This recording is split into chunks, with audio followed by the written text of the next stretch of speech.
My name is Dr. Sandeep Bhargava and I'm the Director and Head of the Department of Gastroenterology, Hepatology and Advanced Endoscopy at Saket City Hospital in New Delhi, India.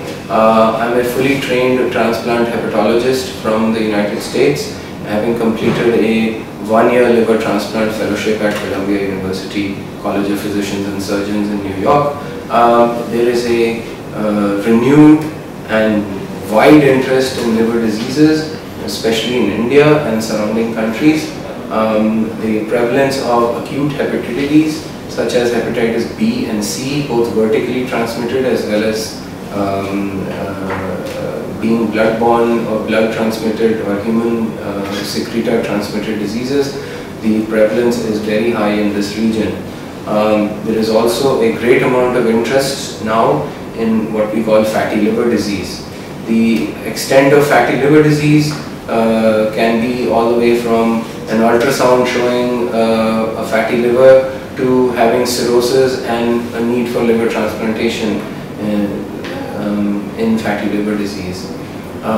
All the conditions that I've referred to may eventually lead to permanent damage of the liver, as we call it, cirrhosis, and finally a need for liver transplantation. The biggest interest around the world now is, of course, transplanting these patients so that they get another lease of life. However, I think the bigger issue now is to be able to prevent these conditions from advancing towards cirrhosis and therefore prevent the need for liver transplantation.